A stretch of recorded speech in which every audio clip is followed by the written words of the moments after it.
All right, welcome back to another episode of the Mindful Hunter podcast. Bit of a seminal moment. This is not only Spencer's back in civilization, but this is the first guest, like live guest on the Mindful Hunter podcast. We're breaking out the new studio. Looks good, man. Yeah, thanks, buddy. No, dude, it's good. So we're going to do what we can. Topics we got to cover. I still haven't done a breakdown of the sheep hunt. Oh, really? Yeah, not a real one. So we got to do a breakdown of the sheep hunt. Okay. We got to talk about you going away wrangling. And then we should probably get into a little bit about the mule deer hunt. Now, for people listening to this, I'm actually going to schedule this to post while we're mule deer hunting. So if you're listening to this right now, me and Spencer are mule deer hunting, most likely in the pissing rain. Swimming. Yeah. Where do you want to start, man? You want to start the sheep hunt or do you want to start wrangling? It doesn't matter. I mean, maybe the sheep hunt, that was first, right? So Okay. maybe start there and work our way. I think that was a while ago now. I know I'm going to have like a hard time remembering it. Yeah, we'll figure it out. Okay, so let's start at the beginning and we'll just kind of like take turns jumping in. Yeah. So we flew in, we got dropped off. The first kind of kick in the ass was like that we figured out pretty quickly, we kind of didn't know where we were going, right? Not at all. No. Like that first hour and a half, it was like walk a little bit down that elk trail, come back. A little bit down that elk trail. Shit show, yeah. It was a bit of a shit show. Yeah, no, for sure. So there was supposed to be, or the word on the street was, there was this trail that was going to get us from the landing strip up into like the series of bowls and basins that we were interested in. Yeah, exactly, yeah. Yeah.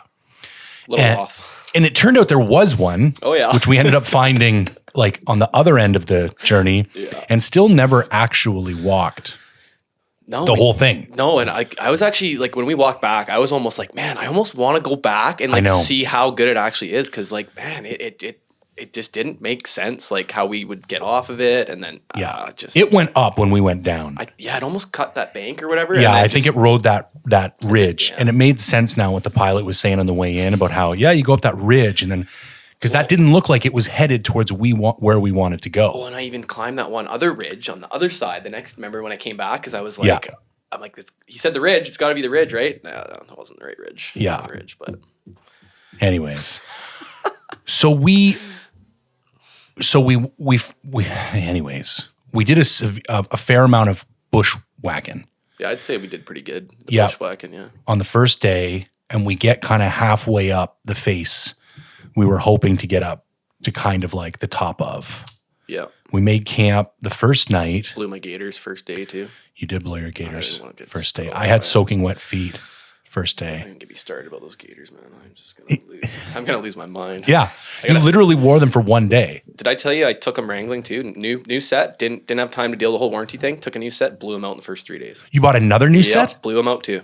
Like I am just like, I need to send a nice email to OR and figure it out. That's insane. It's just the buckles, man. Like they're just cheap buckles and it just keeps snapping. I mean, maybe I'm pretty hard on them, probably, but that's crazy. I've lost straps before. I've even worn through the straps, like tree planting, because you're shovel kicking all the time. Oh, I see. Yeah, no, it was just the buckle snap, like the piece that goes through. Yeah, that just snapped. And I mean, maybe I didn't know you blew out a second pair. Oh yeah, well, I didn't have time to get to the whole warranty thing, and I'm not good with that shit anyway. So you could probably just walk into a store and get new ones. Well, I went to Valhalla and bought another set. Okay. And then I blew those ones out. So I was like, I'm bringing those exact gaiters. You know what, man? On this awesome hunt. I'm not even going to wear gaiters. I might wear my pack boots, by the way. Yeah.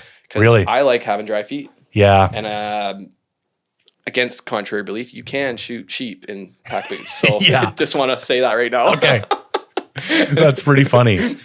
I waterproof the shit out of my boots, man. I put like 3 layers of fucking Obanoff's LP on them. Like mink oil? It's like a combination of beeswax and pine tar. Oh, yeah, okay. This shit Is it better, you think, than mink oil? Or? This is my favorite boot stuff. I'll show it to you. Sure. I need to do my boots before we go, actually. You can take it and use it. Okay, no, sweet. you give it back when you're done.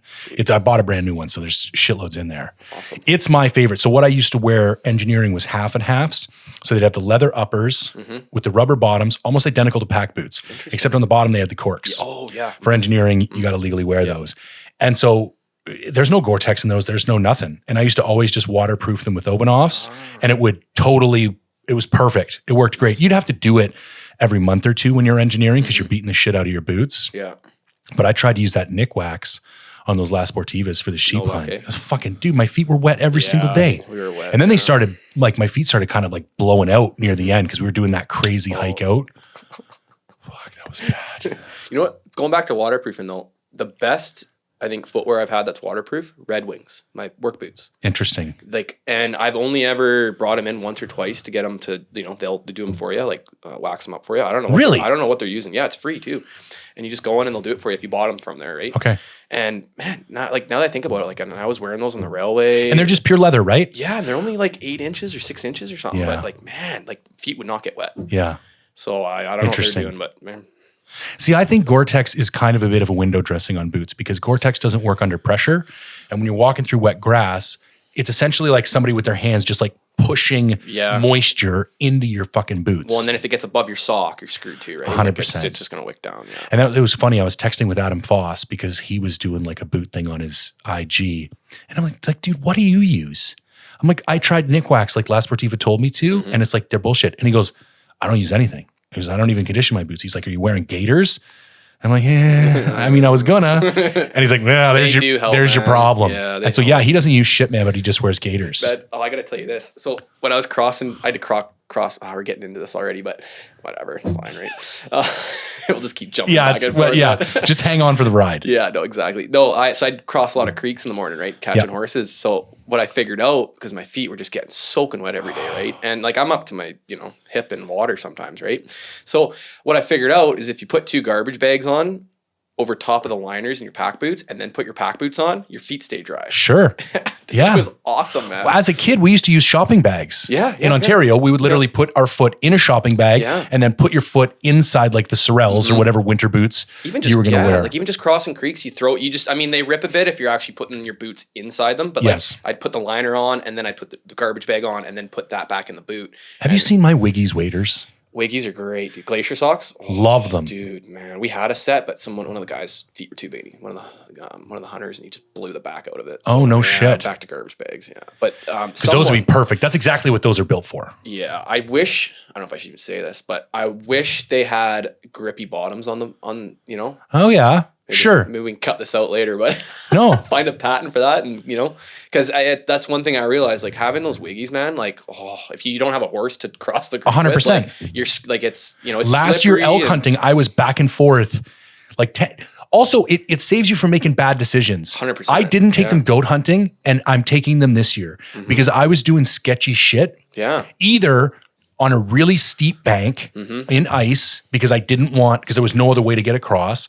Or I was crossing frozen sections that were like marginally frozen because I couldn't get right down into the water. Yeah. And if I'd had the Wiggies, I just would have taken the 5 minutes, dumped my pack, put the Wiggies on, walked across the fucking water. It would have been way safer. Oh man, and way like, safer. The thing too, like if it's cold, it's snowing and stuff, right? Like if you fall, like your hunt's over. Like 100%. You're soaking wet. Yeah. Good luck starting a fire. You Yeah. know, like you're screwed. So. Yeah. Too funny. Where are we at now? Sheep hunt. Back to our sheep hunt. So back to the sheep hunt, and we can kind of almost sum up like the first 3 or 4 days was essentially us trying to find a route in and being turned around a couple times. Yeah, because we went up, then back. Yeah, up, back, down, and then I think so I guess we only went twice. Yeah, twice. We got in on the second time, but then we had to go all the way through the drainage up to the top. But you know what? I mean, we talked about this. I think it was it was kind of nice that we went over there because, I mean, I would have been just itching to go over there anyway. If we would have went in the other way, the way we were supposed to go in, I would have been like, what's over there? And to paint a picture for people listening, we were on essentially, and this was probably, we'll get into lessons learned, so I won't spill the beans, but we were basically on an isolated range that was like long and skinny. Picture it like a big, long trench with kind of like a big ridgeline on either side. And where we were supposed to go in, it was kind of like 75% down one side. Yeah. And where we tried to go in the first couple times was like, let's say you were supposed to go 75% to the left, we were like 100% to the right. Yeah. And just kept trying to get in. So when we finally got in, we still had to walk up the guts of the trench to get to where the actual decent camping and glassing were. And what you were talking about is even if we'd have found the right way in the first time, we still would have been looking all the way to the right, man, thinking, have been just like, do we go look at that? Do we go down there? What do we do? Yeah, it would have been a day or two burning that. But I mean, yeah. So I mean, in a way, it was good because now we know. But still, it's just what a pain that was, man. That was some good hiking we were doing. It was some real good hiking. And we were heavy packs too. Yeah. Yeah. No, we were definitely. I'm not in that ourselves. good shape right now. I'm going to be honest with you. So I blew my fucking knee out like 2 weeks ago. I heard, yeah. I was doing I don't even know what happened, man. Like I've been lifting like a madman, and I think it happened at the pool with my daughter. Oh shit. I was like in the pool and I just felt this like click It's funny how that happens. in my knee. This is another reason why I'm going to do this bodybuilding competition, but then it's like, I'm not supposed to walk around at 260 pounds. Like this is just fucking stupid. Anyways. Get over that, man. You're 100 pounds more than I am. Yeah. It's anyway, it's kind of fun, It is but it's fun, also man. kind of not fun. And so I haven't done any backpack cardio in the last 3 weeks. I was like, listen, the thing I can do that is 100% the best for my knee is nothing. Yeah, as hard as to make sure, like maybe my cardio will be shit, but at least I even bought a knee brace off Amazon. I'm going to take Might as with me well, in man. case the thing like So, yeah. blows out. So like heads up, we will get in there. I'm just not sure when. I'll just be telling lots of jokes that Yeah. whole time. That's quite all right. So we hiked our ass off with like super heavy packs at the beginning. And then we finally got into where it turned out was the place that we'd kind of been recommended to go. Yeah. From the beginning. And we kind of knew like, okay, well, we have, how many days do we have left at that point? A week? I think we were almost like right halfway. Because we were like day 5 or 6 or something by the time Yes. we got there. And then Tristan, sinus infection and stuff, that blew 2 more And that days. happened right in the middle. Yeah, like right when we got there too, which sucked. Yeah, right when we got to the spot where you basically you could have just sat. We were where you needed to be. If there was sheep in there, like or a ram, we would have found them, 100%. So I don't think we could have played it any differently. And like, so for context, like, yeah, we basically were in this awesome spot, 4 different mountains we could look at. Yep. And like, I mean, you literally, if you were to pick an ideal camp location, like other than the water situation. Yes. We haven't even talked other about than that the yet. water, man. And I mean, all the creek beds were dry. Like, how are we supposed to know that was going to happen, right? Yeah. Like, I mean, if you were to look at it on a map, you'd be like, oh, okay, we're good. Like, there's water, 100 meter or 200 meters away. Like, it's not. So that was kind of kicking the nuts. But you know what? And those creeks were like 5 feet wide. Oh yeah, like huge boulders. drainages, Like man. those were like. Well, and when it would rain, we'd see the drippage, and it's like, where is this water going, man? I know, like, man. But yeah, no. I posted the other day about you with the sponge on the outside. You literally saved us a water hike. I wasn't doing it again. by doing that. No, because that water hike Dude, was that killed me, dude. It was terrible. And yeah, you coming up and in. You know what though, man? The hike back wasn't bad. Like, it wasn't bad at all. Like, Yeah. I don't know, what was my pack? 25, 30 pounds maybe? Like, it wasn't. Okay, so back up a sec. So what happens is I'm Tristan jumping all over the place. Tristan here. has to go home. Mm-hmm. You're a complete savage. You go, I'll walk you back to the airstrip. So it's about 12 miles one way. Yeah. And like 12 real miles. It is not a pleasant Bushwhack. hike. I'd say half of it was bush. I mean, right? You did it. At least half. Yeah, at least half was bushwhacking. And it didn't have to be. There's still a section of trail that I do believe exists. We just went the wrong. Yeah, we took Because it's counterintuitive. Like normally trails follow like a creek and- logical yeah. pattern, but then again, they do go up on ridge lines from time to time. And I think that's what, either way, yeah, half bushwhacking, terrible, lots of ups and downs. Yeah. You walk Tristan back 2 days and then you come back in. Came back, yeah. And about 80%, 90% of the way back. Yeah, like, what are you, a mile from camp at that point? I think Not it was like 1,200 feet in elevation, and I think it was like a mile, 1.2 miles, I think. For It was more than 1,200 feet. You think so? But anyways, Maybe it was meter. No, that would be. no, it that wasn't would be 1,200 bad. meters. Couldn't have been 1,200 meters. Anyways, let's say somewhere between 1,200 and 1,600 feet Something like that. elevation gain, and maybe like 3/4 of a mile from camp is the last Water location. water on your way back in. And you filled up 2 6-liter drum No, it lights. was 1 6-liter, A 10 liter. and then my 1 liter. So Because you had 17 yeah. liters and it weighs, let's call it 2 pounds. So you had 35 pounds of water. I didn't even realize that. Oh, yeah. That you walked back up the hill with into My camp. pack, I hate to say it, my pack was heavier than 60 pounds then, 65 Yeah. pounds then. Because, man, it was like, I haven't tested myself like that in a long time. And I was Yeah. like, this frickin' sucks. Well, and it's because the other thing, you just walked, you're on like mile 24 yeah, I guess of a that's 2-day, maybe that's why it was so 24-mile bad, yeah. hike. So you get back to camp. And then to be honest with you, like we spend the rest of the time just glassing the shit. Because It wasn't that bad, yeah. Like, I mean, like No, afterwards, like that was we're just cruising. hanging, Like, Yeah.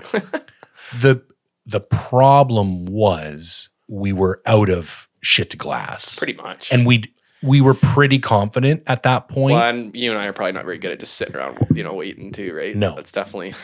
So we did a couple we're good for a day. hikes. Well, and you were there for 2 days. I was starting to go a bit fucking stir Yeah, crazy. see, I couldn't have done 3 days because you let me have a rest day there too, right? Yeah. Oh man, I would have gone just nuts if I sat for 3 days. Well, at least I had somebody back in camp because I'd sat there for the first 2 days. Yeah, that's a good point. Just fucking doing nothing. Yeah, that's tough too. Yeah. Yeah. And we did a couple of day hikes after that. Mm-hmm. And what did we see? So overall, we saw a shitload of goats. Mm-hmm. We saw a shitload of lambs and ewes. We got a real brief glimpse of what was most likely an immature band of rams. Yeah, man, I even keep going back and forth. Like that had to be a banana ram. Like I don't think it was a ewe. You know what I mean? The horns were too big. Are you talking about the one we were seeing for from like the 5 minutes? We saw it. Like it just tore down the hill. There's 3 of them. Remember? And I over on the far side. Yeah, I think you were filming. Actually, no, those were rams. Because remember that guy on the horse? He even said that. He said that those are immature rams over yeah, there. that's true. So those were definitely They had to be immature the ones, rams man. over there. But I didn't even see them. You saw them for 2 minutes. It was so quick, man. And we he never just saw tore them. right down the hill. Too. We never saw them again. Yeah, no. And we did hear, and I'm not 100% sure, but there was word that somebody had taken a sheep before out of the same bowl the week before opener. Yeah, we got there. And if that's true, it kind of makes sense. I mean, we would have seen. What was weird though is we didn't see, other than that band, like we didn't really see. It was just all ewes and lambs. All ewes and lambs. Which was strange. Yeah. Very strange. Yeah. But. And so this kind of leads in, and then we saw a couple elk, but on the wrong days. I saw one; it was too far away. I saw it on the airstrip. The day before the opener, just on the airstrip hanging out. I think it was a 4-point, and it was like, man, could have just right in the plane, gone. Yeah. See you later. Like, oh, it would have been great, but one day too early. That's not really hunting though. So I don't know, man. I mean, after this horse shit, I would have taken it. I would have felt great about it. I would have ate it like no tomorrow. Yeah, I could have brought some backstraps for you. Yeah, that would have been a nice surprise. So then we pretty much finish up the hunt up there. Water's an issue. Instead of doing another big hike out, we just decided to go lean and drink as little as possible. Yeah, get as much water off the tent. Yeah, you were sponging I was water like off not going back down to fill water up. And we did. Here's, we'll get into lessons learned. One of the things, I set up that tarp. That was huge. And that worked amazing. The mistake was taking it down too early. Yeah, I didn't know the rain setting was it up too quick or quicker, too late. Right? Or yes. too late. Sorry, yeah. And I would almost say that from now on, and this is probably like a vet sheep hunter thing, that somebody who's done this long enough. Set it up right away. As soon as I get to any type of camp where I'm going to be there more than a day or two, boom, set up a tarp to collect water. Because even the odd little rain that just passes by, I had that, you collect quite a bit, man. Well, and I even had that Omer was like, hey, because I got the Kafaru, the dry bag, the rain pack, rain cover. What bag do I have again? Jeez, the muskeg. That's it. Oh, I'm terrible, man. And he even said, he's like, it's waterproof-ish, but he's like, get the rain cover because if you need water, you can always set it up for water. And I never even thought about that. And then we were there. And then you did. Yeah, I just set it up on the tent. So it was like dripping off the tent into the thing. Yeah. It was amazing how much water we got just off. It really was. Like, I mean, it saved us because then we would have had to go back down. So 100%. And because we weren't doing tons of walking during the day and we were kind of at camp, you could dehydrate yourself a little bit. Yeah. We were definitely dehydrated. We're definitely dehydrated. That first drink we got when we were down there. Oh, yeah. Man. It's so good, man. Yeah, I put about 8 squirts of meal in that one too. I'm bringing 2 full meals on the mule deer hunt. I know it's unnecessary, but I don't give a shit. No, man. I don't know. Yeah, I just remember you looking at me on the first day and you're like, holy shit, dude, how much are you putting in there? I'm like, I don't care. That was a lot of meal. I didn't care, man. It tasted so good. Yeah, fair enough. It's good shit, man. It is good shit. So, okay, lesson learned, water. I think for me, the single biggest thing is I will never go where there's such a only one game plan. Yeah, I think in the future too, like I was kind of took a back seat. I didn't really know what I was doing at the time, right? So I was kind of just like, I'll just come along for it. And I think now it's like, no, I'd rather be more involved and figure out where we're going, what we're attacking, rather than just kind of being along for the ride. Because I mean, I think for the most part, I was kind of just along for the ride, being new to it and shit, right? Yep. So, but now I think, definitely, I think it helps when more people get involved because then you just can make, good decisions. And I think you question things because I think it's easy to have an assumption when it's one person, like, oh, we'll just go in this way. Yeah. And then if somebody else is like asking kind of deep questions, I think it helps maybe you realize, out. Shit, maybe I don't know as much about this route, or I should ask some more questions, or I should have a backup plan. No, exactly, right? Yeah. Because the other thing that I was thinking is, even after you had your rest day, I almost feel like that was the point of no return, where if we had wanted to, and without like sharing details, probably 10 or 12 miles in the other, like if the airstrip was over here, if we'd have went around, there was more huntable terrain. Oh yeah. We didn't have time though. Oh no. But I think if we'd have used like the last 4 days, we could have done like a Hail Mary, like 1 full day hiking, 1 to 2 days hunting, and but because this is one of those things in hindsight, and still one would argue, because you're in a position where it's completely rational and possible that a sheep is just going to come walking across one of those hills. It's like, well, do I leave country that... I think we did the right thing, you know. Fair enough. At the end of the day, I mean, we're the same way though. Like every ridge, I'm like, what's on the other side? Yeah, you know, like, totally. I want to see that, right? But I think, you know, as hard as it was sitting around, I think it was the right play. You know? Yeah. And I mean, we got out and hiked a bit too, which was nice. Yeah, for sure. Got out of camp, but you know, yeah, it's one of those things, right? Because you could go, you know, I mean, for all we know, when we went hiking out to go look for water, right? For all we know, a ram could have like just, you know what I mean? Like, because like it's so hard to, you know, what do you do, right? You don't know. You don't know.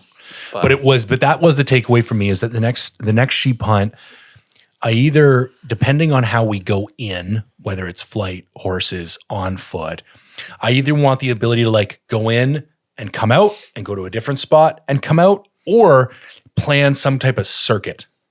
I'm really into the circuit. Remember the dudes that the pilot told us about, who like got dropped off way back in? That's cool. That's like, and then walked their way. Well, that's like, you know, Daniel Boone shit. You know, totally, it's like bro. Start somewhere and just start. You know. Yeah. You know, I don't know. It's kind of cool when you don't like coming in and out. It's kind of not boring, but like, I don't know. I think it's kind of cool. You start one place and then you get picked up in another. And yes, I don't know. I think it's kind of neat. 100%, cool, man.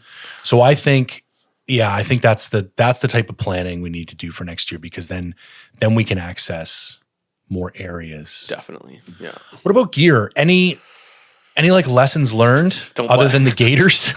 You know, I can't even really talk shit about OR gaiters. I think they're great. The material they use and stuff, I think they're awesome. I just keep busting these buckles, man. So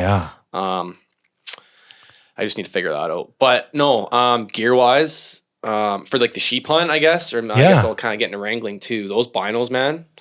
Dude, you love them. I am just like, man, it's like, I think for what I was doing too, not having a spotter and then not, you know, having tens, it was like the perfect in between. Cause like I can get a lot of detail off those things, man. I mean, I'm going to be honest with you. I'm not counting rings, but like when we were looking through those and looking through mine and Spencer's spotters at minimum Tristan's at minimum magnification, it's not far off. The 15s are pretty damn close, man. And they've got a bigger objective if you think about it, because you have 2 objectives instead of just the. I hate closing one eye, man. Just the one. Yeah, I can't stand. I mean, we took the eye patch, or I'll just throw the buff or whatever over. But I hate. Oh man, it drives me nuts. Yeah. No, it's an issue for sure. But those are really nice those binos, man, and that harness. Oh, dude, I have nothing but good things to say about that thing. Yeah, you like it, and the inReach fits perfectly in the side. I don't know if yours does, because mine's a little bit bigger, right? You have a large and I have a medium. Yeah, so, and then I just have a buck knife on the side too, you know? Okay. And then, dude, it was awesome, man. Like, and you bought the rangefinder pouch? Yeah, I got the rangefinder pouch too, which is super easy, and it just clips on or whatever with that string. Yep. Oh man, but like by far, like everyone was asking me, like, what is that? Really? And actually, one of the hunters I was with had a marsupial. He was from South Dakota. He had one. Okay.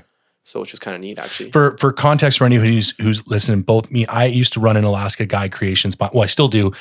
You kind of had some shit Vortex one that wouldn't fit the binos that you bought off me, and we actually ordered new marsupial bino harnesses while we were sheep hunting. Isn't that funny too? Hey, like the place we were in for like at camp, like what are the chances that we're gonna have a bar service? I know, like, in the middle, and like just defeats the whole. And you walk like 300 meters in any direction, and it fucking dies. Should be saying that. People are like, "What?" Yeah, I know. Like, I'm just like, why didn't you text me? And I was like, I didn't want to talk to anybody. Hunting, leave me alone. Yeah. But no, I'm glad that harness worked out. I'm trying to think of that. My tent was great. My sleeping pad went flat. Yeah, that's a bummer. Yeah.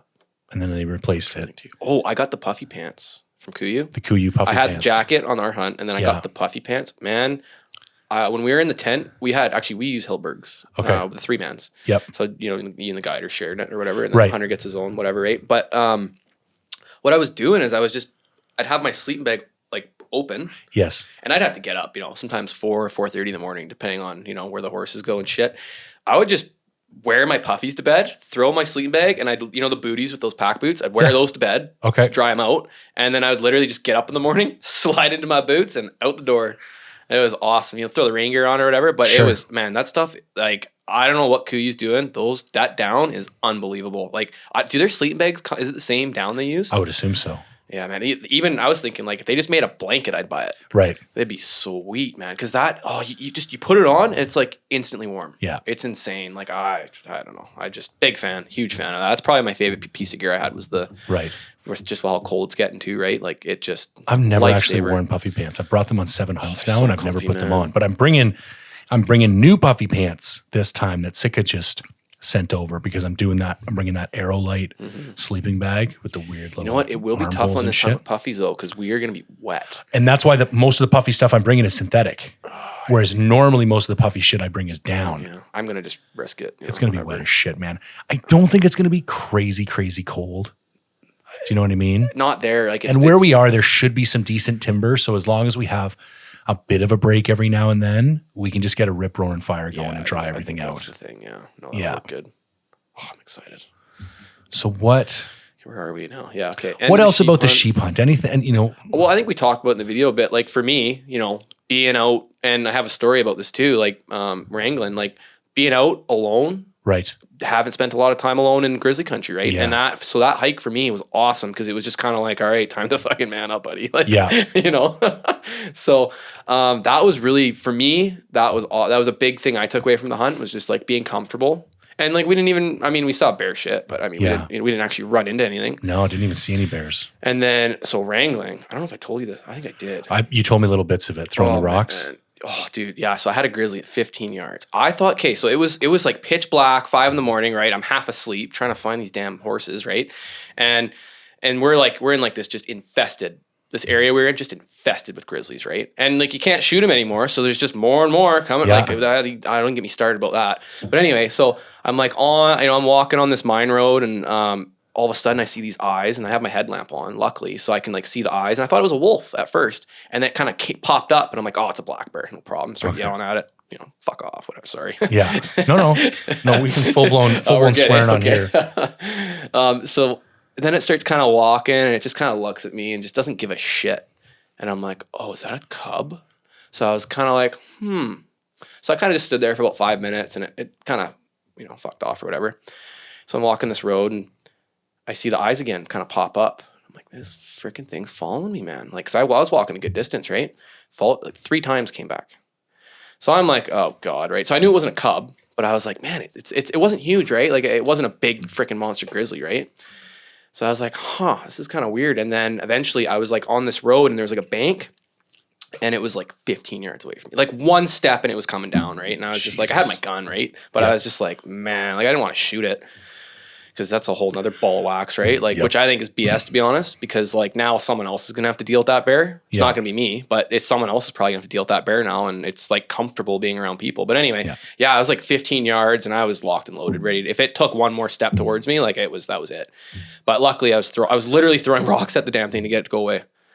That's crazy. But I think part of the problem too is like in BC, like with this grizzly bear ban, like it's like before it was just like, not that I was, I don't think I ever even bought a grizzly bear tag, but I would, just in case if I ran into one and it came at me kind of thing. So it's just like, cut and dry. Yeah, no, you got a tag, you're good kind of deal, right? Yeah. Whereas like now it's like, man, like they're freaking everywhere, man. Like it's, I could go on about the whole grizzly thing. Like it just, anyway. That's funny. So that's my grizzly story. Yeah. So now I don't give a shit about grizzly bears. Like I got one under my belt, close about it. Now I'm like, oh, these things are fine. Like, no, but I think for the most part too, a lot of people don't understand. Like they don't want to deal with us either. Like they're more scared of us than we are of them. Right. And I think too, like as long as you're just like, what was really weird, my adrenaline, no kick. Like no kick at all, even after. And I was like, man. Too much dumb shit I did as a kid, I guess. Yeah, must be. I get a kick when I'm in the machine running a hoe and I'm like, about to tip it. I get a pretty good adrenaline rush out of that, but nothing, man. So that was weird, but that's funny. Okay, so let's round out the sheep hunt. It's all good. Food was good. Gear was good. Mm-hmm. I mean, overall, it was an extremely like. It was a good hunt, I thought. It was a very good hunt. For being, and we talked about this too. Like, what is a successful hunt to you? Yeah. And I mean, my idea was a little different because obviously I haven't killed a lot of shit. Yeah. So it's kind of like building Sure. your hunting resume, or just getting better at hunting, I guess. And I think it was the experience too, right? Like I had a great time, man. I thought I had a blast. And I mean, we weren't successful. Yeah. To a degree, but I learned a lot and I had a great time. So, I don't know. Onwards and upwards, man. Now we got a plan for next year at some point. Yeah, we do. We need to get on that actually. Yeah. Okay, so, and then you had Wrangling. So which you knew you were doing. I already knew, yeah. But like kind of just before, right? It wasn't that long before. Well, I wasn't supposed to go up, yeah, because I was kind of like, I had all these hunts planned and stuff, and then they asked me to come in early, so I was like, you know what, I'm going. Like, this is going to be so fun. And the other thing too, going sheep hunting for 2 weeks, it was like, I want to get back in the bush, right? Like I knew it after our hunt. I was like, oh, okay, like this is it. Like this is what I want to be a part of, right? And so I think we were back for a week or two, and I just kind of cutting some loose ends up and getting that sorted out. And then, I just drove up north, and man, I want to be back right now. Like it's crazy. I don't know how to explain it, man. And people don't really understand it either. It's like, cause you're not really around a lot of people, and it's definitely different. Not for everyone. Like we had quite a few guys quit actually. So a lot of guys usually come up from New Zealand, right? And because the border's closed, they can't. So I got in at a really good time. I would even say, you would have had a harder time getting hired because they don't tend to like to hire BC residents. They do not. And I get it because, you're going to all the spots, right? And I mean, I made it pretty clear to them. I was like, I'm never going to hunt here. Like this is, my word's good, and I'm not, so, but that is a problem, right? That can be a problem. Or if there's new management and then all of the, and the guides don't come back, where do you think they're going to go hunt? Right. Yeah. Like it's so, and it's a business too, right? So you got to kind of respect the fact that it's a business. Yep. But I literally couldn't have got in a better time. So really happy about that. And man, did I have a freaking blast. Like, just so much fun, man. Like I don't even know where to begin. Like, so walk because some people won't even know what wrangling is. And then basically, I'm a horse hunter. I just don't kill them. I'm just trying to find them in the dark as early as I can get up. So that's another thing. So you're not allowed to tie up horses in big groups out in public land in Canada. I don't even know. I couldn't tell you. You're not. Okay. And that's why you have to treat them the way that and it's because they do too much damage. So let's say you had 4 or 5 horses and you tied them up overnight in the same location. Gotcha. They would create a really big impact. Yeah, I can see why. But one horse or 2 horses just like randomly walking around it spreads it out, which is why were you allowed to hobble all of the horses or just one? No, we'd hobble. So it depends, right? Like, I mean, okay, so like if you so usually you have 8, we have 8 horses in a string normally. Okay. I think the first string I was with, we had 7, but like we have 190 head of horses. So there's a lot of horses from this outfit, right? Yeah. So, we had, so I had 7 on the first couple hunts there, and one of the horses had a leg infection, so that puts us down to 6, and then another one was a colt. He couldn't ride. Okay, he was just a prick. I loved the guy, but oh man, do you just use him to carry shit? Yeah, we could pack him. Okay, yeah, he could pack, but we weren't going to get on him. Not in the bush like that. Maybe like back at the lodge, try it. But I think actually my guide might have tried it when he got back. I don't know. I left, but anyway. So, like the young colt, we're trying to get him hobble trained, but he just cut the shit out of himself. And we only had a few, so we usually used, I know this sounds bad, but you use chains. The older ones, they don't cut themselves up as bad. Like they're not, they kind of get it. They understand. And personally, I'd rather use the plastic ones because then it's just better for the horses, I think. But there's 190 friggin' horses. So you use, when you're in the bush, you use what you got and shit breaks, whatever. Right. So the young horse was just, he just cut himself up bad. So we'd usually let him run free. Yep. He's fine. And then one of the older ones with the leg infection, we just kind of let him run free. And now, would you tie up one to use as a catch horse?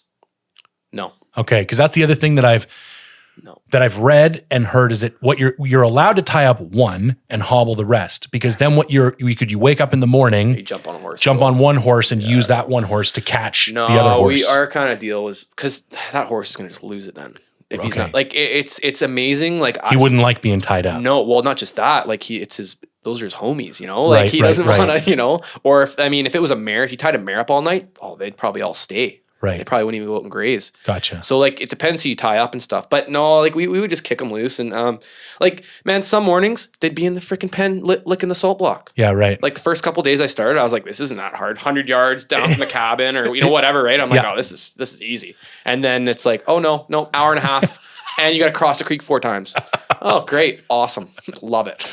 And how are you finding them? They got bells on and shit or like? Yeah. So, well, and this is the kicker too. So I figured out a cheat for next year. I'm going to, so basically, yeah, they got bells. And basically you're just like, if you see fresh horse shit, you kick it over. So, it's, that's like one of the tricks the guys were saying. Okay. Just so it's not from the day before, or like the next day. Yep.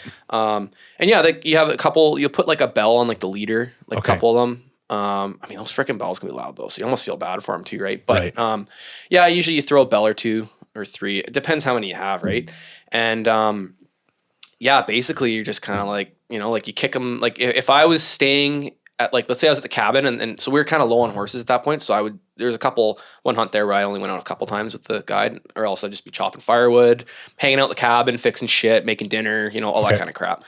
So if I was doing that, I wouldn't kick them loose till about 3-4 o'clock. Okay. Keep them in, give them grain in the morning, and then keep them kind of, and they just go pass out in the pen, just sleeping and shit. It's pretty funny, actually. Just big puppies, man. Like, it's hilarious. But, sorry, I'm rambling again. But, so basically, yeah, I'd kick them loose 3-4 o'clock and then just kind of see which direction they kind of go on. And where I was at that point, if they went one way or the other, it was like an hour one way or an hour and a half the other way. Wow. In the morning, yeah. And it's nothing you can do.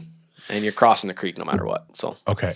Yeah. And so you just kind of got to know, like, this is where these guys go. If they're not here, they're over there. And those horses, those horses are so used to that area. They know where the good feed is. Like, those horses have been going there for years. You know what I mean? So like they're good. Like they know, like you can literally, you'll be hunting with them and stuff, and you can literally just throw the reins and like they'll take you home. Like they know where they're going. Right. So which is pretty quick, like pretty nice, right? Especially when it's pitch black and you're trying to get back, so that's really nice. But yeah, no. So basically, you kick them loose 3-4 o'clock, and then hopefully you can tell which way they go. And then in the morning you're just like, okay, well I'm going that way, or I'm going that way, and hopefully I'm right. And a couple times I was wrong. So yeah, that sucked, but it's all part of the fun. That's hilarious. Yeah. So walk me through some of the hunting without getting like super specific. I mean, is pretty much sheep and goat mostly what you're going after? Yeah, mostly. Yeah. It depends on the hunt too, right? Like, I mean, I got bumped into the sheep, which was really, one of the wranglers quit. So I got bumped up into that hunt, which was really cool. So I learned a lot, man. Like, and the guide I was with, Ben, awesome guide, man. Funny enough, actually, we had the same carpentry instructor. He's from Chilliwack originally. No shit. And yeah, I know, it's a small freaking world, man. But anyway, he actually has his own pack horses that he brings, and his horses, man. Like, we had good horses, but like these are his personal horses, right? And man, they're like, they were awesome, just awesome. But when we were hunting there, like, if the horses went by our camp, they were going home. Like, they were gonna 6 hours gone. So we were getting up at like 12 a.m., 3 a.m., like the middle of the night. And it was so funny. He's such a good guide, man. He would hear bells while he's sleeping, wake up, and just out the freaking tent. And like, this is my job, right? So I'm like, he's like, Spence, get up. And we're like, we're midnight wrangling. So we're running out, chasing the horses back the other way to go, because we're trying to push them towards the water and stuff. Because if they go the other way, that's like a 6-hour hike for us to go find them and then come all the way back with them. And then, so like, oh man, it was hilarious, man. But yeah, so with the hunting, it was, I got to do a sheep hunt, which was really cool. Yeah. Learned a lot. And man, it's having horses, like just the areas you can get into. Yeah. Because like, you're not busting yourself. And then so like, you're just like primed and ready to go when you're like at this, like I think it makes you're at such a huge advantage, I think. Well, I think that's a great example, man, because by the time we actually got into the prime sheep hunting area, we beat the shit out of ourselves for 5 straight days. Can you imagine being able to carry a freaking wall tent or a teepee, wood stove, like all this crap in there? I mean, it was August, we'd probably need a stove, but you know what I mean? Like all that gear where we could have set up, and it's like, oh, now we hunt. Yeah. Rather than like busting, was it 5-6 days we wasted just freaking hiking around? 100%. So big fan of horses now. I think they're freaking awesome. That's awesome. But how long were you in for? what was I? So It's got to be close to 6 weeks. yeah, but like I think it was about 3 weeks. So I did 1, 2, 3. I did 3 hunts, and I didn't come out for like those 3 hunts. And then I came back to like the lodge for a day, and we regrouped with a hunter, and then went back in. Okay. So I want to say it was like probably 20 days maybe, I think, straight. And then so basically kind of what happens, right? Like once you get towards the end of the season, it's kind of like cleaning up. Okay. You're kind of cleaning up hunters, right? So like we were actually literally me and the guy I was with, we were driving. We just would put our packs on to go scout for another hunter that was out with another guide, and we get the message like, yeah, he got one. So it's like, all right, sweet, we're going back to the lodge. Okay, let's go get some beer, right? No, but so yeah, like it towards the end of the season, you're coming back and forth out of the lodge all the time, just because like unless you're on a hunt, right, you're just helping all the other guides and stuff out, which is awesome, right? Like it big help, right? But yeah, so I think it was about, I want to say 20 days straight, and man, well, it was so like, it's so hard to explain, but you're just at such peace with everything. Yeah. And it's like so stress free. It's not, but it is. Like it's weird. Like you're getting up early every morning. You're not going to bed till late, but like, so I mean, you're not sleeping a ton, but like it's just, oh man, it was such a break from I guess the city. Right. And it was really refreshing, I thought. I've always said too, it's just like hunting, man. It's the simplicity that makes it attractive. Like it's not easy per se, but you're only worrying about like 1 or 2 things. Well, it's like today I need to get up there. Yeah. And that's it. And that's literally it. Yep. So yeah, maybe that's what it is. Just how simple everything is. And yeah, I don't know, man. It just, I just wish I was back already. I'm just, well, definitely been struggling with a couple days, man. We're out of here. I can't wait, man. Yeah, same. Oh, yeah, no. I'm actually fairly well prepared this time too. There's going to be no midnight packing and forgetting binoculars and other various horse shit. I did that too, though. I left my freaking binos in the truck when I left. We were just pissing down rain, like when I was wrangling. Really? Yeah, I got him back though, but it was just like, you idiot. Just left him right on the guy's truck. Like, no shit. Yeah, well, I hopped out because it was pissing down rain till we were loading trucks, and left him. Oh, idiot. But anyway, it's all good. Worked out. But what was I going to tell you? Oh, yeah. So first day, show up first day. This is actually really funny. Show up first day, and there's a 12-year-old girl from Texas. Okay. Doing her sheep slam. That is so crazy. Insane, right? Like insane. Okay. So I literally watched a video of her just starching a grizzly at like 750 yards, just down. It was in Alaska or something. But anyway, so she's there for her Grand Slam. And so 2 of the guides come to pick us up where we were going. It was about, I don't know, 4.5, 5 hour ride to where kind of the cabin was or whatever, where the camp was.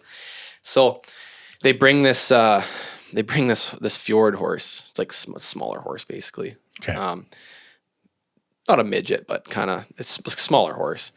And they brought it for her. Okay. Well, turns out she's this ace rider from Texas. So guess who gets to ride the midget? The midget.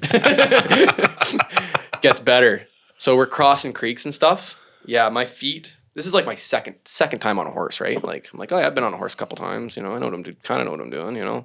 No, right? And I'm literally, I got my feet on the saddle and I'm getting water just up my ass. Like it was freaking cold, man. And this is like the first day, right? And it's like, so you can't say shit. Oh, well, I mean, I love that shit. I love it, right? But no, it was hilarious, right? And then I was leading a horse, like one of the other guides, his personal horse. So I had horses from different strings. Okay. So I'm being cocky. I'm on my phone, taking pictures and shit. I'm like, oh, this is easy. This is no problem. Well, the one behind me bit mine on the ass, started bucking. Dude, freaking yard sale, man. Like just ate. And then it took off too. And luckily I got my foot out of the stirrup in time. Dude, just gone. And then the horse that bit the one I was on, just standing there with me, just looking up, just looking at me like, idiot. Like, you can't make this shit up, man. But yeah, no, it was so funny though. And I'm like on the ground laughing, and everyone's like, are you okay? Like, because we had hunters with us too, right? They saw the whole thing. Like, that's hilarious. Yeah, no, it was pretty funny though. But that damn horse. But what else was I gonna say? Oh yeah, so with horses too, like when you can't find them, right? That's fun. So one day we did, I think it was 27 kilometers looking for these damn horses, man. And the guide ended up doing more because he went a different way. And then he ended up tracking them. So he ended up doing like 33K and brought him back. And oh man, dude, like just nuts. Like it was a long freaking day. And it was like the last day too. Wow. Yeah. So that was fun. But yeah, good times. That was actually the same day in the morning. I had that running with the grizzly, same morning. So that was just a shit day. Yeah, that's a hell of a day. Yeah, it was a good day. But and then what else was so that was the biggest probably the most hiking I did in one day. It was 27K. It's kind of hard to beat that, man. That's a lot of hiking. It was a lot of hiking, man. And then the most I did on a horse in a day was 40. I did 43K on a horse. Yeah, that was a long freaking day, man. And I had to load all my shit in my pack to go meet another guide. Okay. And then so for about So do you wear a pack when you're on a horse, or do you put the pack on the horse? No. So like if you're going out to go hunt, your pack's pretty light, right? Okay. Like you're not packing much. What do you pack? Your lunch, maybe your pad to sit on or whatever, and your tripod, whatever. So it's like, I don't know, what's that, 25 pounds? I want to say. Sure. I don't know. And then I'd bring that Helinox chair. Yeah. Because I'm a good wrangler, bring it for the client. Yeah. They were calling me a gear nut, and I'm like, I am not a gear nut. But some of these guys are just. You've been hanging out with me too much already. Apparently, I have been. Yeah. But so thanks. But no. So you would just wear it normally if you're packing in. Like if you're taking the whole string packing in somewhere, you're not wearing a pack though. Okay. I mean, unless you have a small one or something where you want to, but I mean, there's no point. It's all loaded just on the top pack horses. it and throw it on and Especially because you're leading 3, you're on a horse and you're leading 2, so it's like having a pack on would be kind of a pain in the ass. Gotcha. That makes sense. The hunter might though, right? Like the hunter might want to have it, but I was gonna say something, but shit, poof, gone. I interrupted you. What the fuck were we talking about? That's fine. I'll figure it out later. I'm sure it'll come back up. The longest day riding a horse? Yeah. So I had about 3 or 4 hours where I had my pack with all my shit because I had to go meet this guy, right? Meet this other guide. And man, that was a freaking rough. I was on, the horse that had its leg infected, it was getting better. And I didn't want to kind of cripple my other guide because he was already down a horse. So I was like, okay, I'll take, and this horse's name was Fool. So you can figure that out, right? Yeah. The name makes sense. Man, he's not too old, but man, just what a ride, man. Long ride with a freaking heavy pack on like that and just slow and like, oh, my back was just killing me out. Like that was worse than freaking the hike, man. Yeah. Hiking that water up. Like, how are your knees, man? Because that's what got sore on me, and I don't know. Riding horses? 100%, bro. You know what, man? Everyone was like, oh, your ass is going to be so sore. No, it was my knees, man. They hurt so fine. bad. No, I didn't actually, I wasn't that bad. Like, I mean, Okay. You get a little bit sore and stuff, but like even that day, like it wasn't, I don't know, maybe I'm young enough where it just doesn't affect me, but I mean, I think too, you got to make sure your saddle's set up right. Because if it's not set up right, like, if your legs are hanging down and you're not able to push off your stirrups, like you're going to get sore for sure.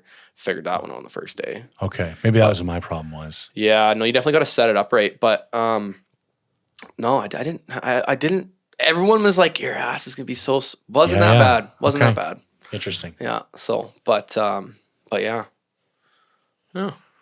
So what do you think? You going back next year? Oh, 100%. I'm going to go back in like July. Are you? Oh, 100%. Like I'm going early. Yeah. No, I had such a good time, man. And like, I think it like showed me a lot too, just about like what I think is important now. And right.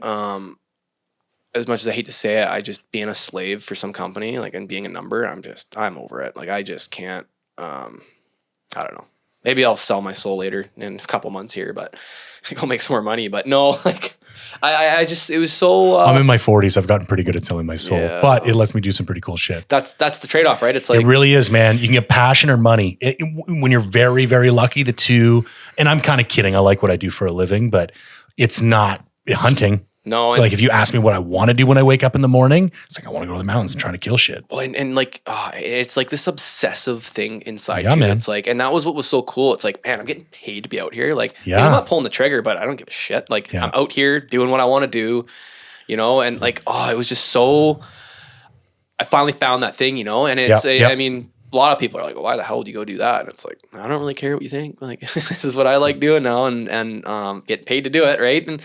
And I mean, Oh yeah, I could go on for hours about it. Like I wish, like I was actually, when I was out there, I was like, I'm gonna go to New Zealand and go guide for like, because you know how their seasons they're flip-flop. opposite. Yeah. Then there was actually a Kiwi up there, and he's like, no, dude, the border's closed, bud. Nice try. Yeah. Right? So I was like, shit. But so has he just been stuck over here the whole time? well, he's doing his permanent residency, so he can't go home. Gotcha. But even apparently New Zealand, because we had 2 helicopter pilots staying at the lodge for the mine, and they were telling me like one of them was going home, but it's like a lottery system to go like to go into New Zealand. Really? Yeah, like it's really tough getting in there right now with COVID because you have to like I could be just completely botching this too, but from my understanding, you have to like apply and they only pick so many people that can come in. So and it's a huge hassle apparently. So that's crazy. Yeah, Man. Months in advance you got to do it, and it's just so. They're finally opening up the American border. Yeah, I'm pumped. On the 8th. Yeah, I can finally get my deer mount shipped up. Shit, it's going right here. Yeah, no, I'm gonna probably order that Seek Outside tent now. Oh yeah, because now you can just drive over and pick it up. Yeah. I got a bunch of stuff I've been kind of holding off. I'm sick of paying duty for shit, man. Yeah, well, and the other nice thing about this too, I think I told you my parents have that place down in the States there. It's like trailer park thing or whatever. They got a nice thing to set up there. But signed up for ground school, did my POTS license. Crazy. Finally said, screw it.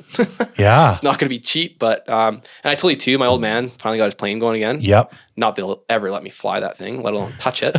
But hey, I mean, maybe he lets me go fly with him if I'm, certified. So what are you going to do to get your hours? Are you just going to rent? No. Okay. No. So that's kind of the tricky part. So I figure, okay, if I do my ground school, then maybe the old man will, hey, let's go flying for the day. And those are hours. Yeah, so, for sure. Right? For sure. I thought that idea of like dudes chipping in on like a cheap, shitty one. That's what my dad just to do your hours. When he said like a 150 or like a 172, something like that, like a Cessna, it would be perfect. But like the thing too, man, that shit is not cheap, especially right now. Like they're at a freaking premium. And everything seems to be at a premium. But he did say to me, he's like, the way to do it is you find a group of guys that you trust, and then you all chip in with a plane, and then because then you're saving fuel, you're saving like it's just so much easier apparently than renting a freaking plane. Yeah, and you could like things keep their value, man. Even if nobody wanted it when you're done, you just sell it and split your cash. You'd be fine. But but no, I just kind of got to the point where I've been like trying to do it for so long, and I was just like, you know what? If I don't do this now, I'm never gonna do it. So so my point was, I'm gonna probably go down to the States, and just go fricking live down there because with the COVID shit and having to have a test and stuff. So I was like, you know what? Maybe I'll just go down there because there's Wi-Fi down there. Just go down there, focus on getting that. It's like 50 or 60 hours online. You can do it. And you can just do it online. Anyway. Yeah, the ground school portion anyway. And then figure get that done. And then I'll just go ski every day at Baker because Mount Baker's right there. Right. It's about 40 minutes, I think, from their place. So kind of thinking that's what I'll do for the winter. Badass. Be a bum. Badass. Okay, so we don't want to be at this all day. Anything else you want to cover on Wrangling before we skip over to the mule deer hunt? Oh man, here let me. Check some notes. Yeah, I need to check some notes here. Sorry. No, please do, man. No, there was something I wanted to talk about.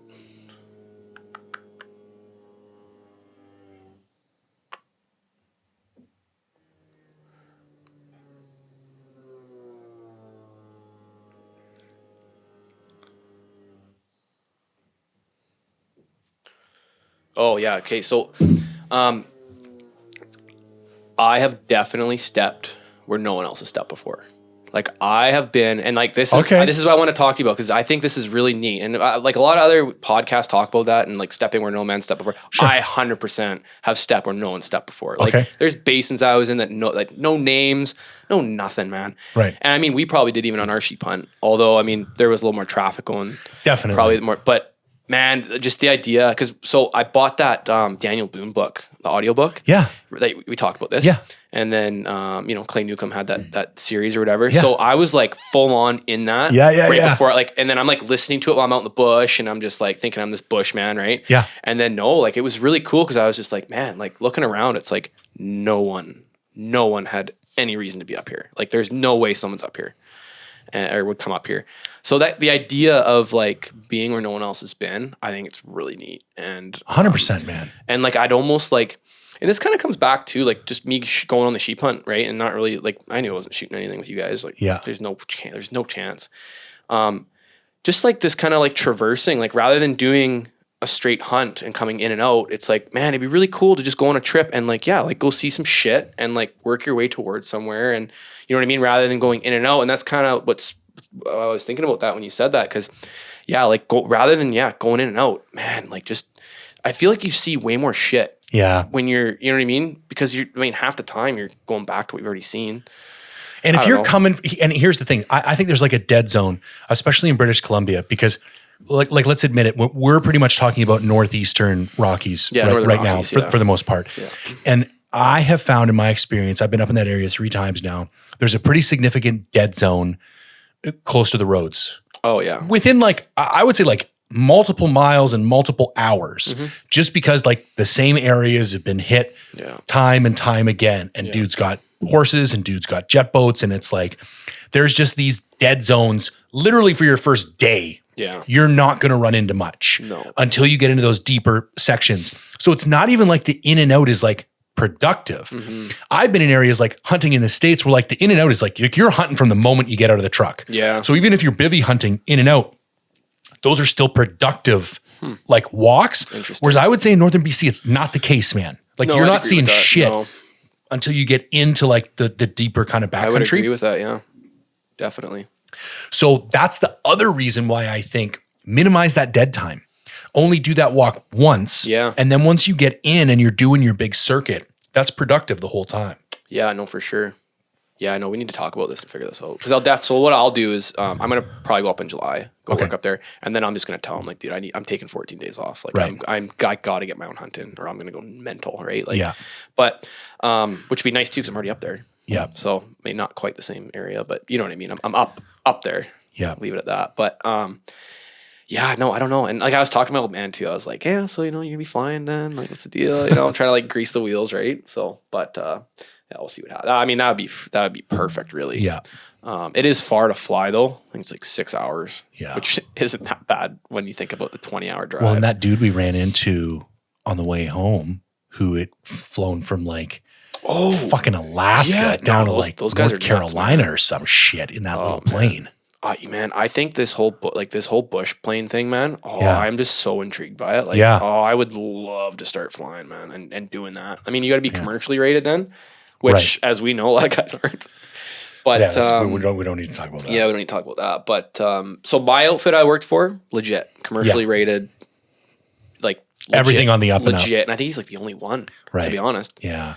I think there's a lot of dudes doing shit. Man, I was hearing guys with student licenses up in the Yukon, flying game meat and stuff. Like, are you kidding me? Like, so I mean, whatever. I mean, but it is what it is. But anyway, yeah, no, that's kind of I'm getting really intrigued by this whole bush flying thing. Yeah. I think it's a great way to stay in the game too, because it's like, you don't want to get paid for your body your whole life. This was my problem with tree planting. I love being in the bush, but I was just getting paid for my back and your back. 100, dude, that's like the railway. And that's why I got into engineering. Cause it's like, well, okay, well, at least I can get paid for my mind. Yeah.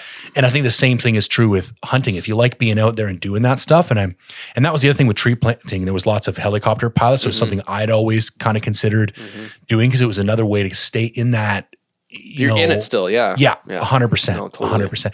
And you could kind of start doing your own thing too. You're not so much of an employee, and you could be a contractor. You could work for a couple different dudes. That's where write your own kind of check type of deal. And then too, like, 6 months out of the year, you're not working because you can't, you're not hunting or whatever. So it's like, you can do other things too, So, no, I'm not going all in, but I'm very...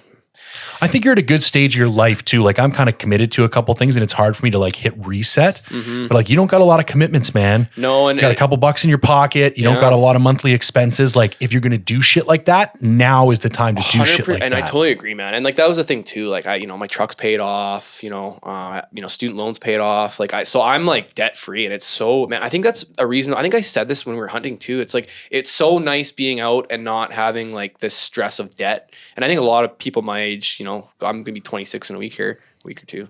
But I think like a lot of people have, I know this probably has nothing to do with hunting, but I think a lot of people my age have a ton of stress because it's like paycheck to paycheck. They have student loans, truck payment. Like, man, the fact you can go into a dealership, like an 18-year-old or 19-year-old kid can go walk into a dealership and buy a $60,000 vehicle. I think that is just freaking bananas, man. Like, I think that's ridiculous. Because it's like at 18, 19, you don't know what the hell you're doing. Yeah. For sure. And it's just like, yeah, sign here. Yeah, 8 years. Yeah, no problem. Like, are you kidding me? Yeah. Like, I think that's a crime in itself. But anyway, that's. I think it's interesting, man. And I talk about shit. I just did a fucking episode on crypto because I still think. I think if you want to hunt more, it's a deeper conversation than just how do you get more time off work. You have to actually look at like actual lifestyle design.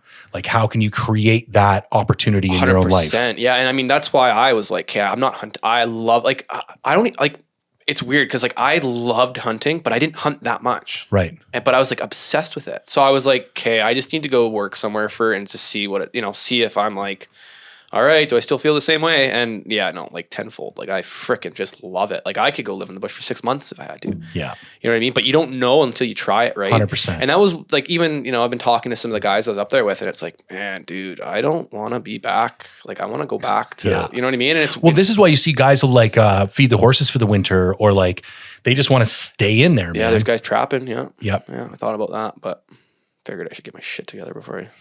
Yeah.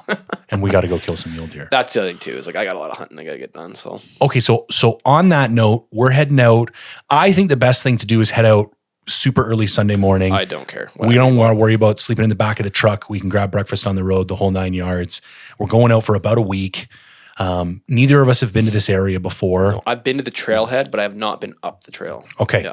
So it's pretty classic late season alpine mule deer hunt, spot and stalk, big country, steep country, is it kind of open back in there? Like it's parkland-ish? I really don't know. From what I understand, I know it's a good spot. there's opening areas, and I think there's a couple of different options as far as like we're basically going to be running, like going as deep. It was funny, somebody just sent me a text, and I think some dude I don't even know wants to lend us a fucking sawtooth and stove. No shit. I think. Some guy just sent me an email while we were doing this and said, call me as soon as possible. I'll buy that guy a case. He's in Alder Grove, and he fucking, and he might lend us his sawtooth. I'm right there. So yeah, we're going to call him as soon as this podcast is over. Cause with the rain that's on the way and the fact that there's two of us and we're going in really far and probably setting up one stationary camp. I mean, a teepee and a stove is the shit, man. For this type of a hunt. Don't get me wrong, I'm all for roughing it. Yeah. But if you don't have to rough it. Well, there's different, I mean, most people would still consider a teepee and a stove roughing it, but there's different degrees of roughing it. To me, man. Yeah, no, fair enough. But I mean, the thing too, you get a tent, you just have a stoking fire and, I mean, you get warm, right? I'm not really worried about that. But no, it is nice, like, drying your boots and shit out at night. I mean, if we can get it. People don't understand the wet, even the wet we had on the sheep hunt. It's like, it's really hard to get dry, especially when it's cold. Because even if the rain stops, that moisture doesn't go anywhere when it's cold. And that's why too, like you gotta start stuffing your bag with your stuff, or you're just not doing yourself any favors, right? And you've talked about that quite a bit. 100%. And I'm such a proponent of that too. Like you have to just get. I get in soaking wet, man. Yeah, no, all my wet clothes, everything, and then by like 2-3 o'clock in the morning, everything's dry. Even just like when you like go to glass for a bit and you're like soaking wet in sweat. Yeah. Like put your freaking puffies on now. Yeah. Like 100%. I just saw some funny shit with hunters and stuff. Just like it's weird, man. The lessons that you got to learn. Cause I remember I used to take off my wet stuff and it's like, well, that's wet for the rest of the hunt. Yeah. Cause like, I don't want to put it back on cause it's all clammy. Exactly. And it's like, you got to wear that shit. I think you just get comfortable doing it too. When you do it enough times, you're just like, it's like, okay, I'm going to be like uncomfortable for a bit. Push through this. Cause there's something on the other side of it that's worth getting to. It's worse if you don't. Yeah. So you just have to like man up and just get it done. But I mean, 100%. Talking about wet clothing, big whipped, It can shut you down though too, man. You know what I mean? If you look at for instance, like if we go on this hunt and it starts snowing, which it is probably will predicted that we're going to see snow. So it's like if you're wet and then it starts snowing and shit starts, that's why I like having that tent, or having that stove, man. It's like, But we'll see what happens. We'll give him a call back for sure. Oh yeah, the podcast might have just paid off for the first time in a year. Oh, that's funny. So, I guess gear wise, like, what do you? We'll tent and we'll figure that out. I guess a lot of the same stuff you had on the sheep hunt. Yeah. So, like, maybe it's more interesting to say like what's different. Okay. So instead of bringing my down quilt, I'm going to bring the Sitka synthetic Aerolite, the arm the weird thing with the arms and the, Sweet. And then instead of bringing my Stone Glacier down puffy and down pants, I'm bringing the Sitka Aerolite jacket and the hybrid down pants. I think they're like 50% down, 50% synthetic, and they're only 3/4 length. It's a good call with how wet it's going to be. And the idea with those is I think you're kind of supposed to wear them to bed because the Aerolite is only good to 30 degrees Fahrenheit, which might be like 0, I think. Or something like that. Like it's not a super warm bag. And I think you're kind of what you were saying. You left it a little bit open and you wore your puffy shit to bed. It was like open. All the way open. Yeah. No. So that's kind of my plan because I've also got in there. And when I zip the Aerolite right up, it's too tight. So I think I'm gonna have to wear my puffy and open the armholes and just stick my arms out the holes. So I'm bringing that. What else is different? Food is pretty much, you get your food ready yet? No, well, yeah, like, because I was messing around in Region 3 there this last week. But yeah, I got a bunch of stuff. I have all my food. I just need to like organize it a little better. Put it together. Well, actually, I have most of it put together, actually. But I was going to say, Mr. Noodles, throw those in your peak. Oh, yeah. Or your mountain house. Dude, right. Oh, my God. It's so good. I've heard other people put extra Idahoan mashed potatoes in there as well. Oh, like the instant ones? That you just, yeah. Because then you just put in more water and you got a lot more carbs. Yeah, no. Well, that's like with the Mr. Noodles. Oh, man, it's so good. Okay, that's good to know. I like that too. A lot of that shit too. Like just. I made my own breakfasts this time. You did, eh? I'm going to do a little video on it. I bought Harvest Crunch cereal. No shit. Dried cranberries. And then instead of powdered milk, I just put protein powder. No shit. Chocolate peanut butter protein powder. Yeah, I need to like. And it worked out to like $1.50 a breakfast. And those Peak refills are delicious, but they're like fucking $8. I know. And it's like, come on, guys. It's a little bit of granola with some berries. I know. I always add extra granola in mine too. Yeah. And I heat mine up against contrary.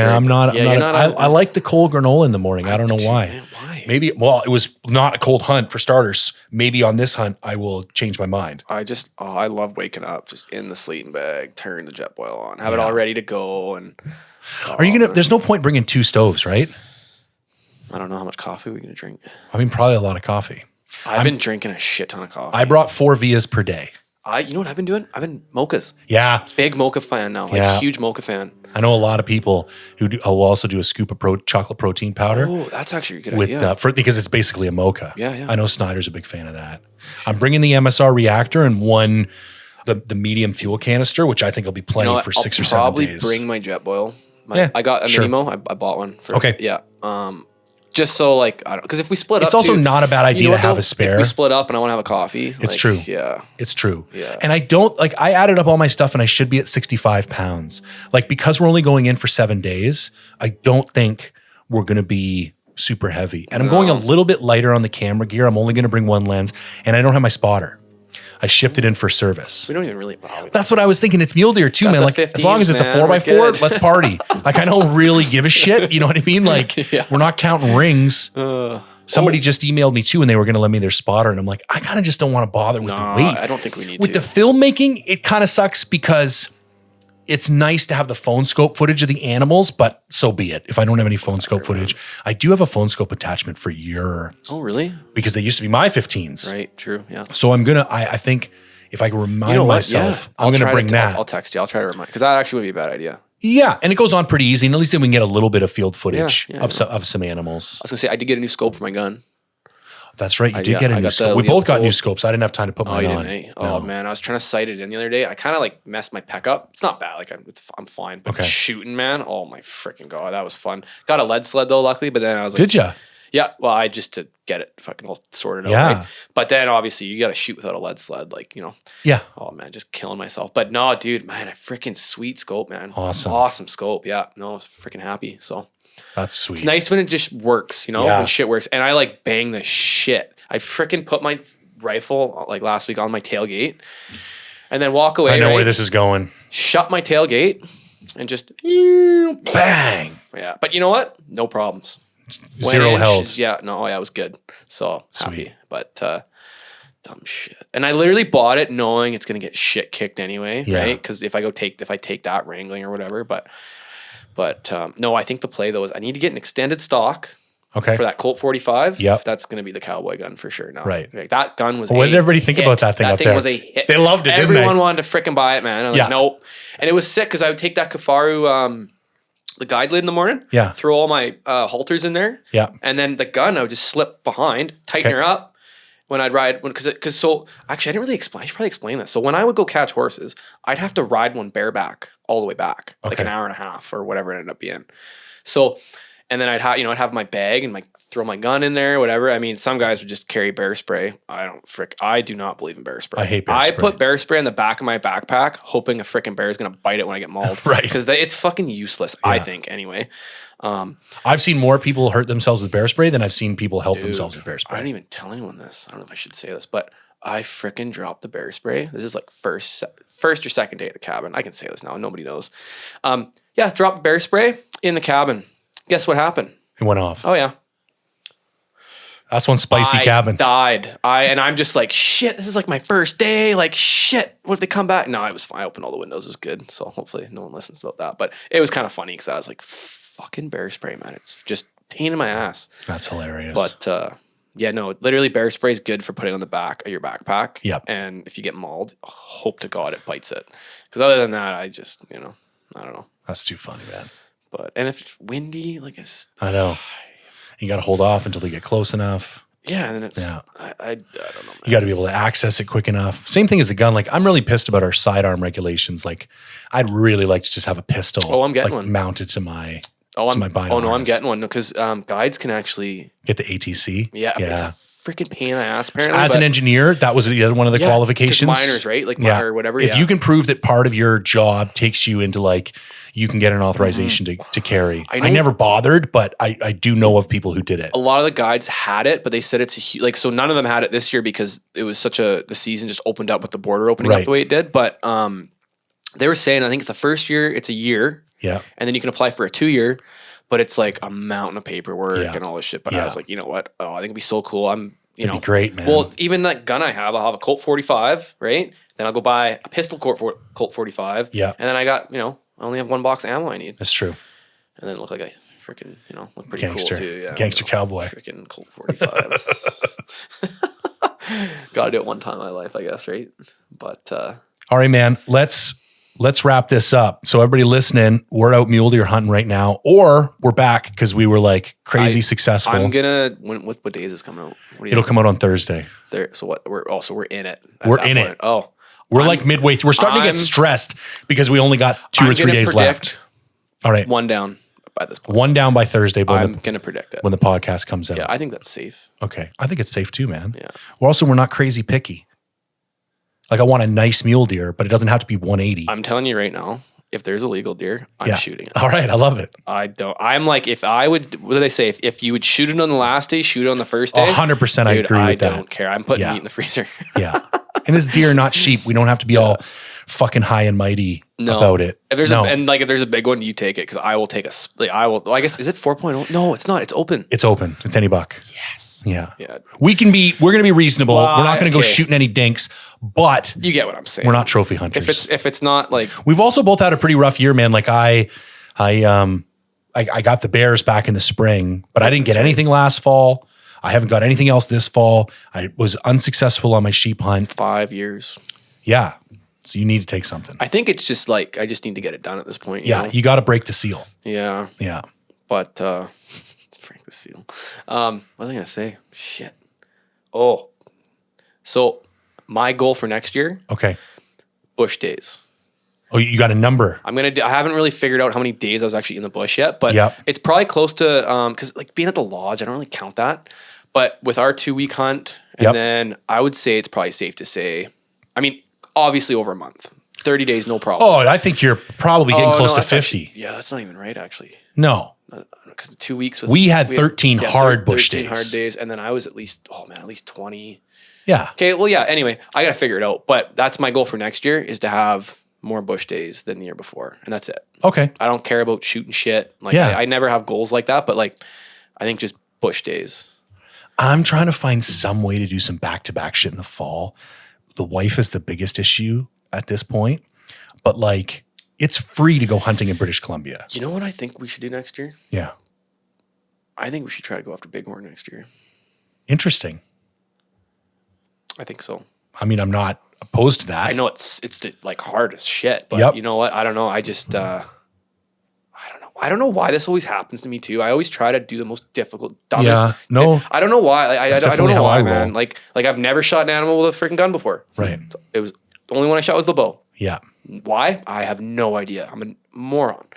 But all kidding aside, I do think there's something. It's like a little, you know how it feels to do things in a certain way, and I think it's more rewarding to do some things certain ways, and I think you acknowledge that, and it's like I wanna test myself, and I think that's why we do things. I know, but like, but there's an argument to be made for like there's more testing to be done down the line. You don't have to do the hardest thing first. Yeah, it just happens every freaking time, and I don't know. But anyway, something we can talk about though, but because I think usually like my season ends on the 15th.